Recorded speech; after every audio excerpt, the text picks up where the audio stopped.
એટલે આપણી જે ભાવનાઓ છે કૌટુંબિક સામાજિક રીતે કે આ લગ્ન વ્યવહાર છે એ પણ જ્યારે થયા પછી આપણે એની સાથેનું જિંદગીભર નિભાવવાનું હોય. પ્રસંગી કરવાની અંદર મેં કહ્યું કે પહેલાં મા બાપ જ કરતા હતા, બ્રાહ્મણ કરતા હતા. અત્યારે કદાચ આપણે જાતે જોઈએ છે. બરાબર છે કે અત્યારે છોકરા ભણ્યા ગણ્યા એટલે પોતાની રીતે પસંદગી કરે.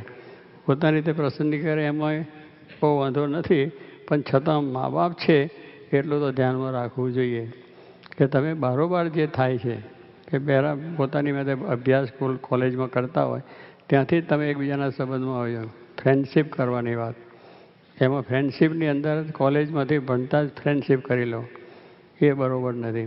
તમારે 25 વર્ષ સુધી આપણે પહેલાં સંસ્કૃતિ હતી ગુરુકુળમાં રહેતા, 25 વર્ષ સુધી અભ્યાસ કરવાનો. એને ઘરને કુટુંબ કે પરિવારનો કોઈ સંબંધ નહીં, લગ્નની તો વાત જ નહીં. ગુરુની આજ્ઞામાં રહેવાનું અને જે અભ્યાસ છે આ બધો તમે કરો છો બધો અભ્યાસ થતો હતો. અને ત્યાં આગળને આવા સંસ્કાર પણ ધાર્મિક આપવામાં આવતા હતા. પોતાના નિયમોની પણ આજ્ઞા આપતા, ભગવાનની પ્રાર્થના કરવી, આ કરવું બધું. આપણે જેને કહીએ માતૃદેવો ભવ, પિતૃદેવો ભવ, એ આપણી સંસ્કૃતિ કે માતા પિતા દેવ સમાન માનવાના. એ કંઈ આપણે બહારથી આવેલા એવા નથી કે અત્યારે તો ભણેલા કેટલાક છોકરા એવા હોય તો પૂછે કોના તારા બાપ, કે અમારા ઘરના માણસ છે, જેને નોકર હોય એવી રીતે પૂછે. આજે આ સંસ્કૃતિવાળામાં એવું હોય છે કે એને મારો બાપ છે એવું કહેવામાં શરમ આવે. અરે એને તો આવે, પણ આપણે તો આપણા બાપ છે સાચું છે, એનાથી જન્મ થયો છે, એને આપણને જન્મ આપ્યો છે, એને ભણાવી ગણાવીને મોટા કર્યા છે, અમેરિકા સુધી મોકલ્યા છે, તો એને કેમ ભૂલાય માગો?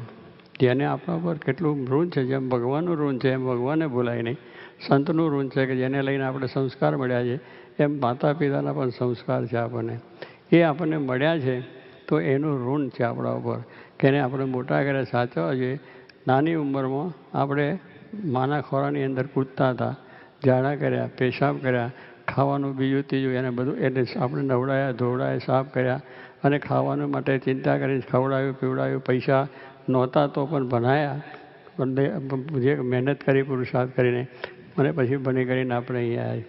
તો એને આપણે ભૂલીએ તો કૃતજ્ઞ કહેવાઈએ, એને ભૂલવા ના જોઈએ અને એ રીતે આપણે એની સેવા કરવી જોઈએ. એટલે મૂળ શું છે કે તમે લગ્ન કરો પણ તમારી ઈચ્છા મુજબ થાય એ કંઈ વાંધો નથી આજના જમાના પ્રમાણે.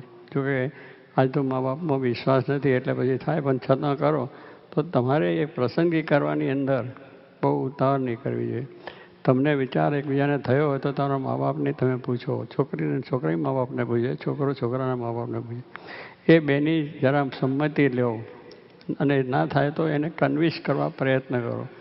પણ એકદમ એને દુઃખ થઈને આઘાત થાય, એને કેટલા વિચારોથી કેટલી ઉમદાથી એને પોતે આપણને આ કર્યું હોય, હવે એના લગ્ન પ્રસંગની અંદર તમે એમને પૂછો જ નહીં તો એ કેવું કહેવાય?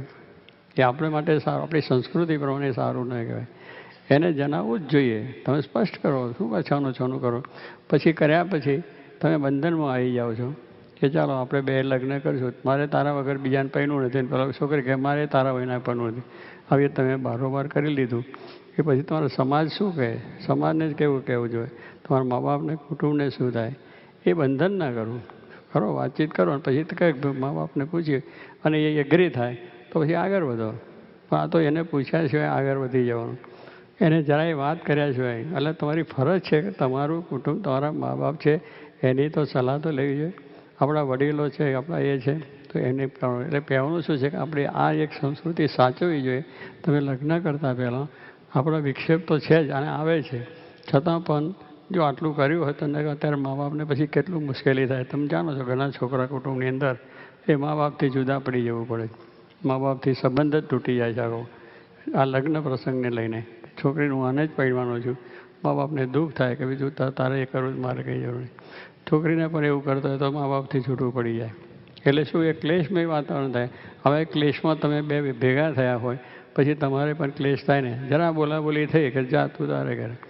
લગ્ન કર્યા પછી પાછું શું થાય કે હવે એના સંસ્કાર કે એ આપણે આવ્યા પછી છોકરાના મા બાપ છે એ આવે એટલે છોકરીઓ શું કહે તારા મા બાપને મારે ત્યાં નહીં.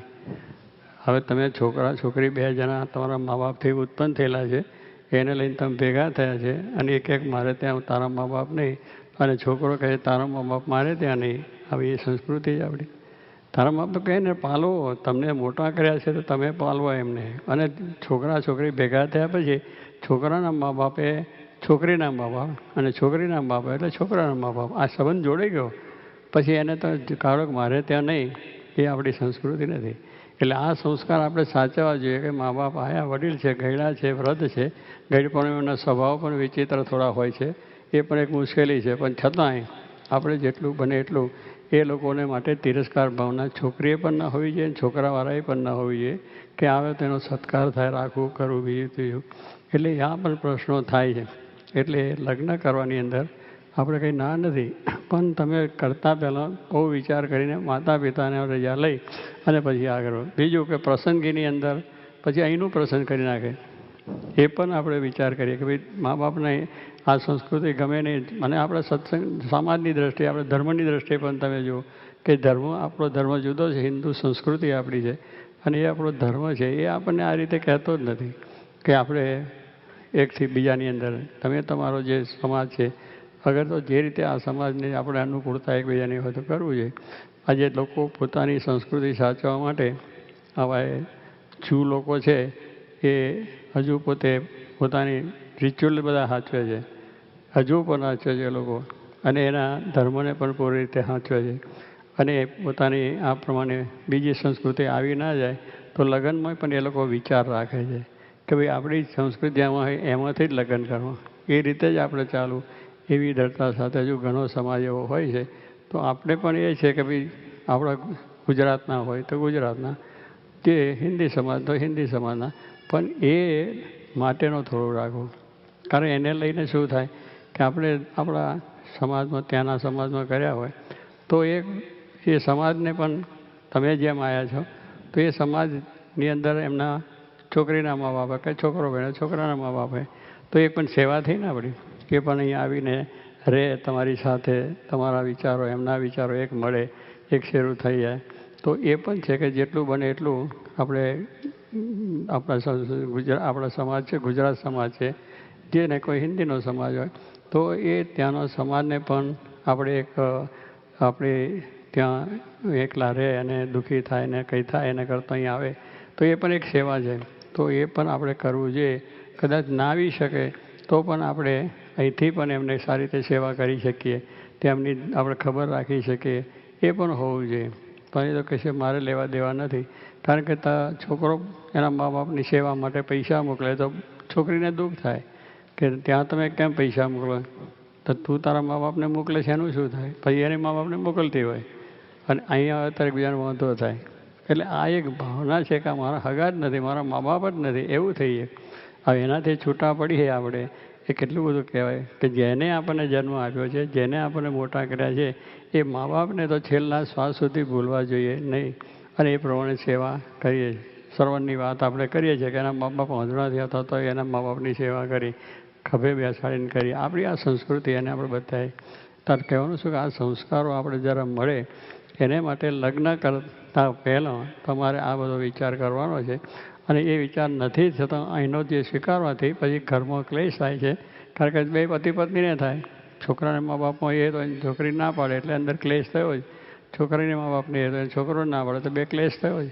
પણ એ ક્લેશ ન થાય કે ભાઈ આપણા જ છે અને આપણે આપણા મા બાપ સમજીને જ એની સેવા કરવાની છે. છોકરાના મા બાપ કે છોકરીના બંનેને એમાં બંને આપણા મા બાપ જ છે, એથી જ આપણે જોડેલા છે. તો એની રીતે કરવું એટલે પહેલાં આજ્ઞા, એની રુચિ સમજી લેવી જોઈએ. આવ્યા પછી પણ મા બાપ સાથેના સંબંધો આપણા સચવાય. પતિ પત્નીની અંદર પણ સંબંધો એવા સચવવા જોઈએ કે મેં કહ્યું ને પતિ પત્ની એ સીતાના જેવું.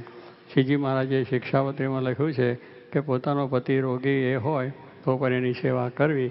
અને પતિ પાછું સમજવું, આ તો એકલું પતિનું લખ્યું એટલે પતિવ્રતાના ધર્મોને આપણે વાત કરીએ કે એને પ્રતિવ્રતા ધર્મ રાખવો જોઈએ, પતિને બરાબર સાચવે. પણ પતિ પછી એનો ધર્મ સાચવવો નહીં ભાઈ, સતીના ધર્મ, સત્તાના ધર્મ ખરા કે નહીં. એને પત્ની સાહેબ જાણે એક નોકરડી લાયા હોય, નોકરડીની માટે કામ કરાવતા હોય કે પત્ની લાયા એટલે જાણે મારી નોકર હોય અને મારા આધીન એમ કરીને એને ઘરનું કામ બાદ બીજું એવી રીતે લે, એ નહીં. એ પત્ની પણ આપણી અર્ધાંગના છે તો એને પણ એ રીતે રહેવી જોઈએ.